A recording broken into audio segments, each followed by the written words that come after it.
Semifinals na po dito sa losers bracket ng American Cup 2024 at ang matindi, kalaban ni Grandmaster Wasiso ang world number 2 na si Fabiano Caruana. Tinalo po kasi siya ni Lemon Aronian. Ito ang nangyari, game 1 po nila, no? Nauwi po sa tabla, medyo lamang si Wasiso doon.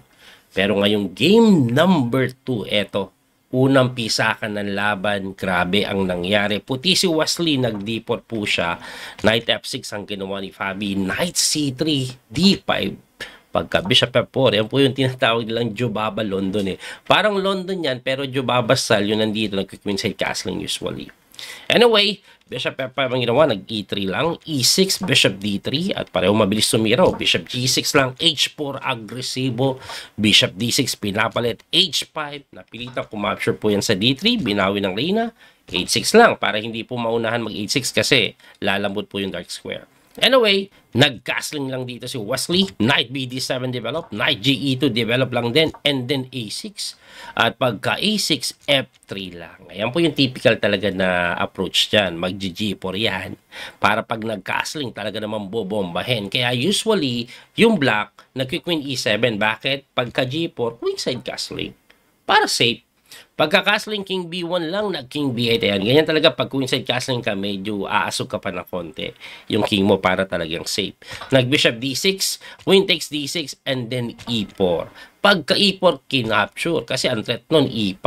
Ang ganda sana nito kung makakain mo ng pawn. Kaso may Knight takes G4. Kaya pasado, Knight takes E4. Nag-Queen B6 lang.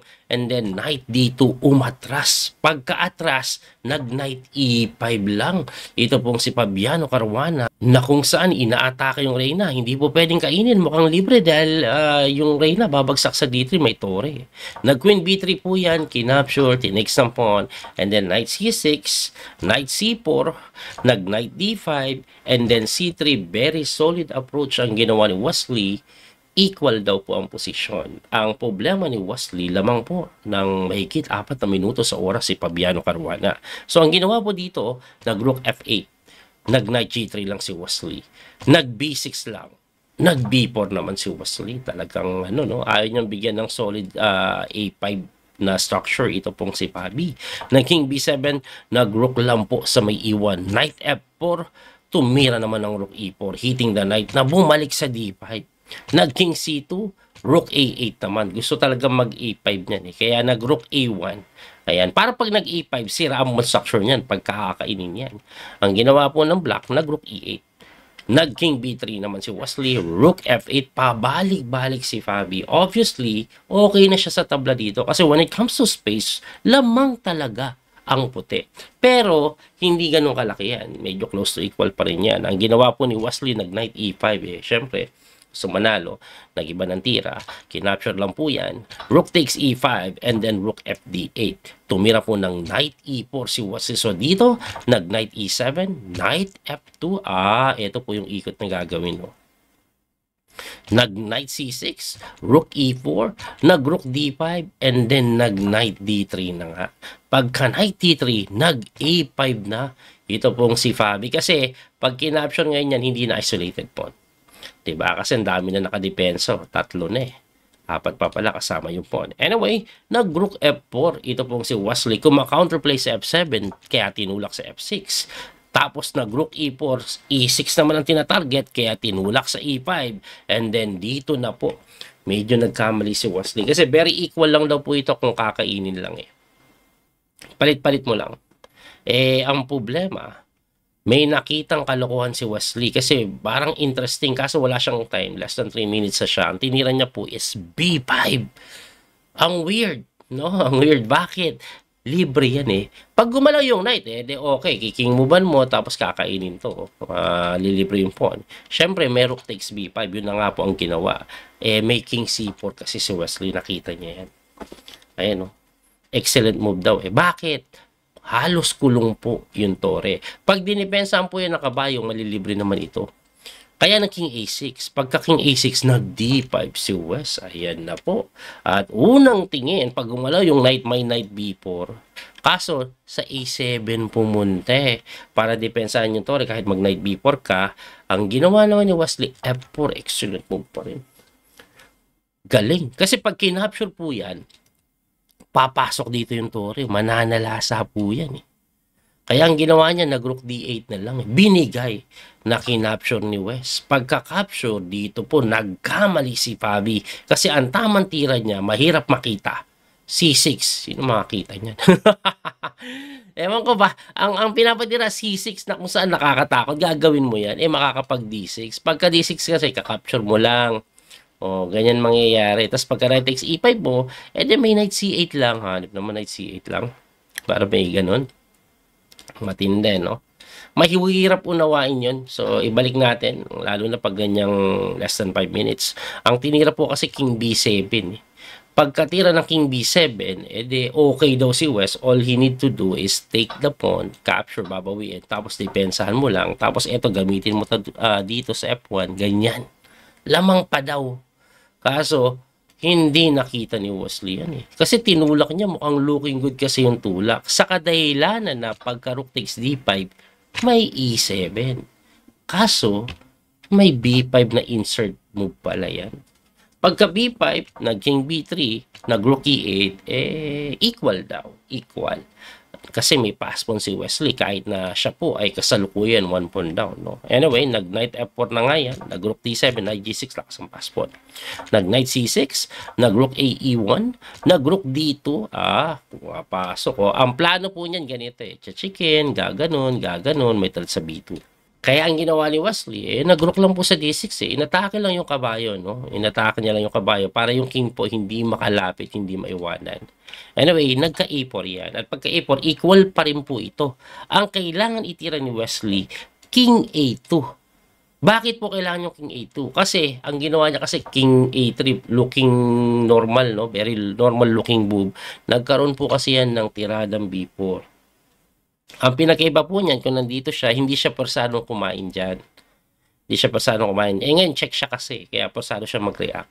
So, anong meron pagka-capture? Meron po Knight D4. Napakagandang tira. Bakit? Atakado yung tore. May threat po dito. Yun ang nangyayari. Kaya medyo alanganin. Nag-rook na lang sa E4. Knight C2 na nga. King takes pawn. Knight takes E1. Rook takes E1. Quality down bigla.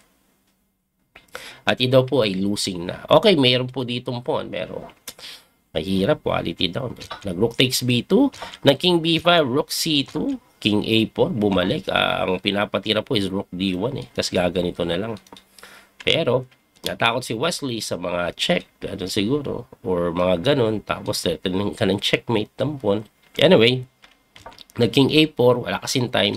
Nag-rook C3, B5, nag-rook C4, king B3, bumagsak yung pawn. Nag-king move lang, rook G5, inuubos na yung mga pawn. Nag-knight F4, king C8, king C4, G4 pin, nag-king D5, wala, tinikman lang yan. Papasok pa sa F7, ka-counterplay. Kaso, rook D4 nga lang yung ginawa eh. Oh. Actually, pwede na ata i-sacrifice yan eh. I'm not sure, pero maraming way para ipanalo yan. Nag-rook A1, check, at naparesign.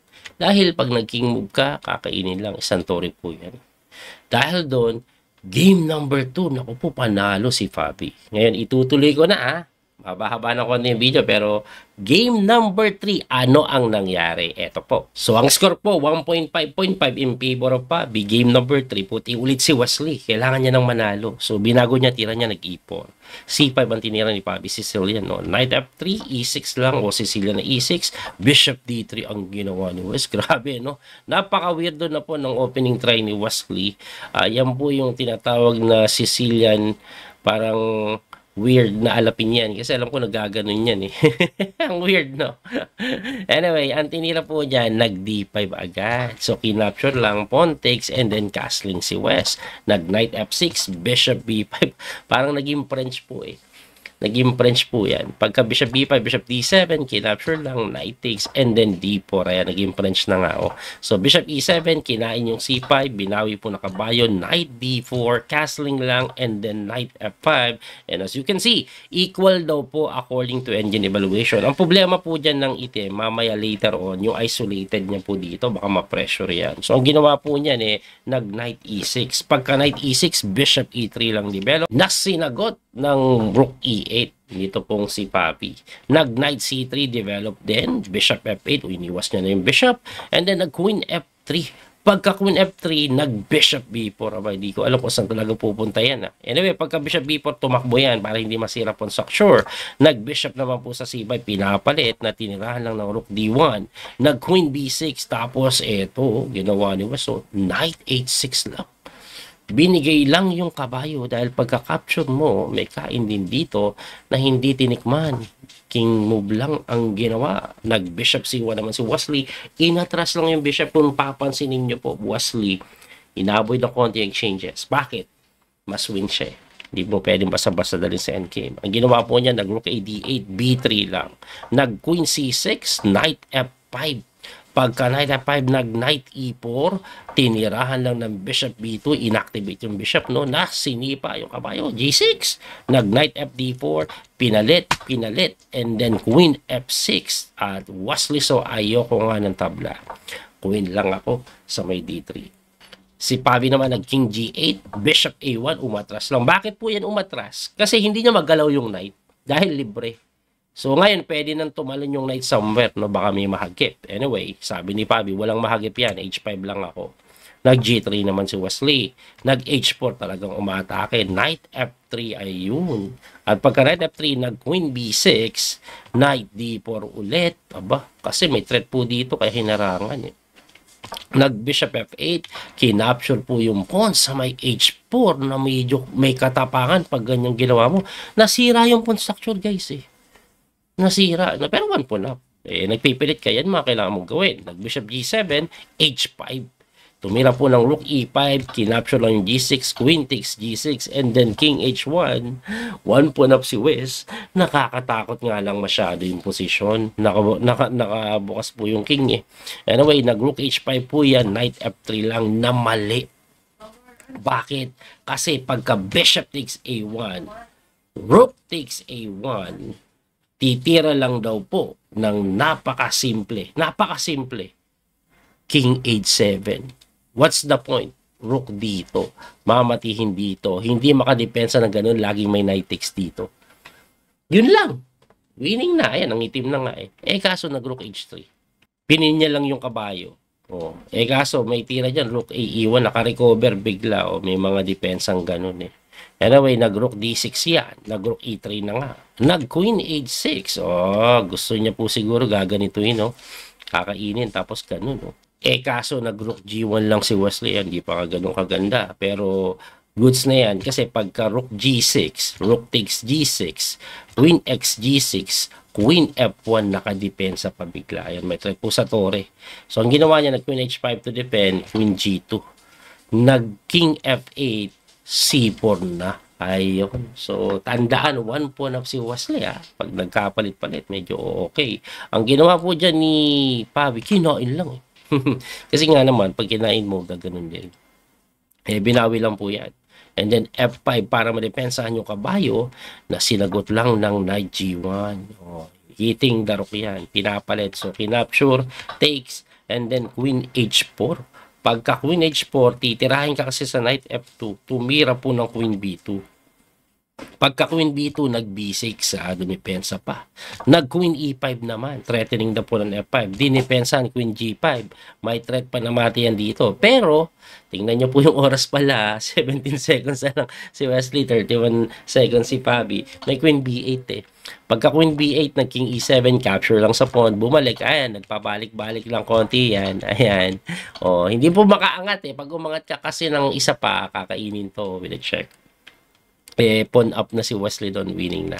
So, nag-King E8, nag-Queen F4 yan, hinahamon. Siyempre, pag kinapture mo, matatalo ka, tumakbo po sa may G6 na mali. Kasi pagkatakbo sa G6, Knight E2 lang, at ang paparating po is something like this or this, aktibo na po yung kanyang kabayo. With the pawn up advantage, anong mangyayari? So, nag-Queen H5 yan, Knight D4 lang. Tumira po ng Queen D1, King G2, nag-Queen D2, King H3 lang. So, nag-Knight F2, King H4. Grabe, tapang na King, pero naubusan ng check. Nag-Knight D3, Queen B8 check. Tumakbo sa F7, Queen C7, tumakbo sa G8, Queen G3 ulit, King F7, tatabla ba? Hindi. Knight takes F5 na dito. Pagka Knight takes F5, kumain din sa A2, nag-King move lang, napakatapang, walang oras yung mga yan, sir Umaasa na lang sila sa 10 seconds sa increment. Nag-Queen A7, Queen D6. Tumira po ng Knight C5, Queen F6. At dyan na po nangisay. Kasi pagkatakbo, check at naparesign. Dahil pag umangat yan, check ulit dito, bagsak. Okay? Anyway, balik nga natin ng konti. Bakit Coach hindi kasi pumunta dito? Pag dyan kasi pumunta, may check po dito. Or even Knight A6 pala. Ayan o. Ayan o. Ayan pala mate. At dahil dyan, nakabawi si Wes. Ganda ng laban. So, 1.5, 1.5. At ang nangyari, game number 4, isang mabilis na tabla ang nangyari.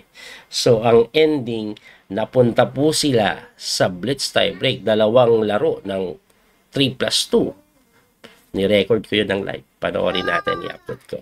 Muli ito po yung coach, Pwede Master Daniel Causo. Hanggang sa muling pagkikita. God bless po. Maraming salamat sa support. Bye-bye. Thank you.